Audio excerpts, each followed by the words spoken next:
नमस्कार। मई 2026 के इस मेगा सरकारी भर्ती अभियान के हमारे खास विश्लेषण में आपका स्वागत है। देखिए, इंटरनेट पर आजकल इतनी सारी जानकारी है कि इंसान कंफ्यूज हो जाए। लेकिन आज हम उस पूरे शोर को हटाकर सीधा मुद्दे की बात करेंगे। खासकर अगर आपने अपनी 10वीं कक्षा पूरी कर ली है तो ये चर्चा आपके लिए बिल्कुल परफेक्ट है। हम डिकोड करने वाले हैं कि कैसे और कहां आपके लिए सबसे बेहतरीन एंट्री लेवल मौके इंतजार कर रहे हैं। तो चलिए, बिना किसी देरी के शुरू करते हैं। जरा इस नंबर पर गौर कीजिए। 85,000 से भी ज्यादा कुल रिक्तियां। सीरियसली, ये कोई छोटा मोटा आंकड़ा नहीं है। मतलब इतनी तो कई छोटे शहरों की कुल आबादी भी नहीं होती।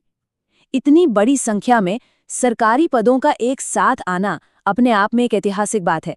अगर आप एक सुरक्षित और सम्मानित करियर की तलाश में हैं, तो ये समझ लीजिए कि सही दिशा में की गई आपकी तैयारी आपके सिलेक्शन के चांसेस को कई गुना बढ़ा सकती है।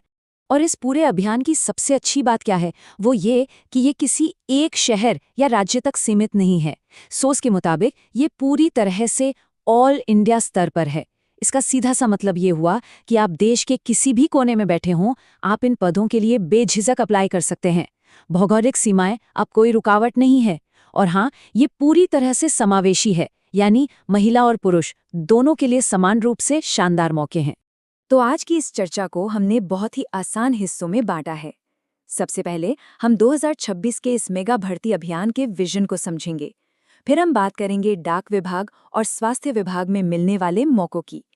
उसके बाद हम वायुसेना और एफसीआई के रोल्स पर नजर डालेंगे। और आखिर में सबसे जरूरी चीज, आपकी एप्लीकेशन चेकलिस्ट। चलिए अपनी चर्चा के पहले हिस्से से शुरुआत करते हैं। 2026 का मेगा भर्ती अभियान।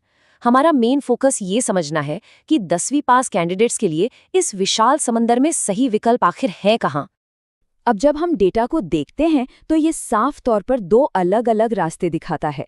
एक तरफ वो पद हैं जैसे रेलवे में टीटी या यूनियन बैंक में अप्रेंटिस, जिनके लिए 12वीं या ग्रेजुएशन की डिग्री चाहिए।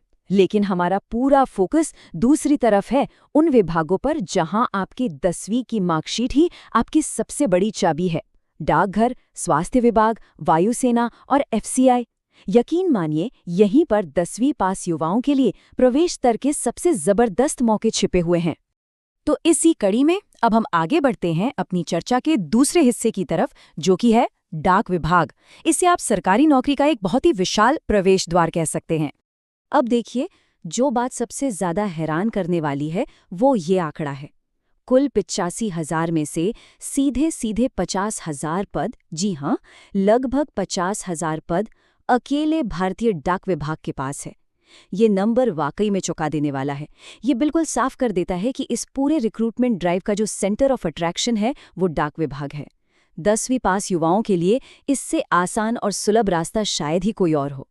अगर हम इन 50,000 पदों को थोड़ा और करीब से देखें तो इसमें मल्टीटास्किंग स्टाफ यानी एमटीएस, पोस्टमैन, मेल गार्ड और पोस्टल असिस्टेंट जैसे बेहद प्रतिष्ठित पद शामिल हैं।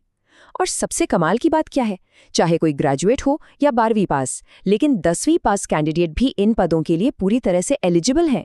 मतलब आप बिना किसी हायर डिग्री के भी एक बेहतरीन और स्टेबल सरकारी नौकरी पा सकते हैं। अच्छा, डाक विभाग की बात चल ही रही है तो सोर्स डेटा में एक बड़ा ही दिलचस्प एक्सेप्शन भी देखा। इंडियन पोस्ट पेमेंट बैंक में चीफ ऑपरेटिंग ऑफिसर के पदों पर भी वैकेंसी है। और मजेदार बात यह है कि इस हाई लेवल पोस्ट के लिए कोई एग्जाम नहीं होगा, सिर्फ डायरेक्ट इंटरव्यू। हालांकि जाहिर है कि ये 10वीं पास के लिए एंट्री लेवल का रोल नहीं है, लेकिन ये जानना काफी इंटरेस्टिंग है कि इसी सिस्टम के अंदर बिना लिखित परीक्षा वाले पद भी मौजूद हैं। चलिए, अब हम अपनी चर्चा के तीसरे हिस्से पर आते हैं, स्वास्थ्य विभाग की भूमिकाएं। ये वो सेक्टर है जहां आपको न सिर्फ एक जॉब मिलती है, बल्कि समाज की सीधी सेवा करने का मौका भी मिलता है। डेटा के मुताबिक सरकारी अस्पतालों में चतुर्थ श्रेणी के तहत हॉस्पिटल असिस्टेंट के 1020 पदों पर भर्तियां निकली हैं। और ये जो पद हैं, ये विशुद्ध रूप से 10वीं पास उम्मीदवारों के लिए ही रखे गए हैं।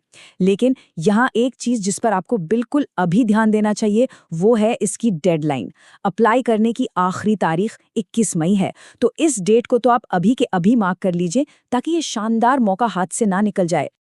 अब रुक करते हैं अपने अगले हिस्से की ओर, भारतीय वायुसेना और एफसीआई। यहाँ आपको एकदम अलग तरह के यानी डाइवर्स करियर ऑप्शंस देखने को मिलेंगे। इन दोनों ही ऑर्गेनाइजेशंस के बीच का अंतर बड़ा ही इंटरेस्टिंग है।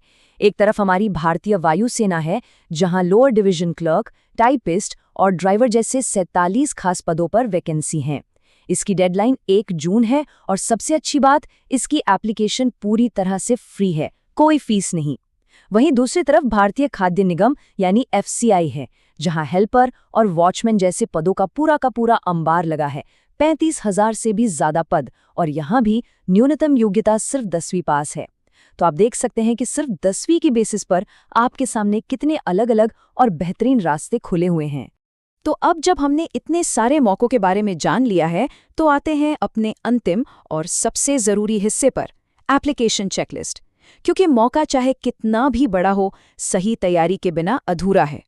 सबसे पहले तो हमें ये समझना होगा कि सिलेक्शन का प्रोसेस क्या है। देखिए, हर पद के लिए एक ही पैमाना नहीं है।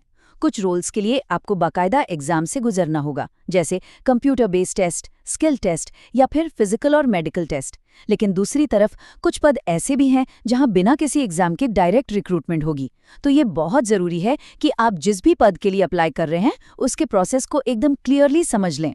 और अब सबसे क्रूशल पॉइंट, आपके दस्तावेज।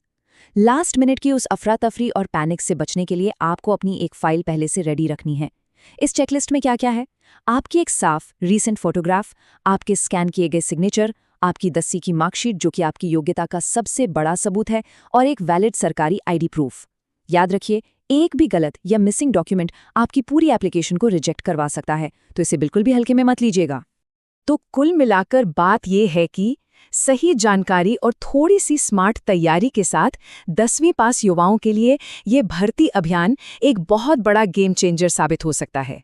85,000 से भी ज्यादा पदों का ये समंदर, जिसमें डाक विभाग, स्वास्थ्य, वायुसेना और FCI ने आपके लिए दरवाजे खोल दिए हैं।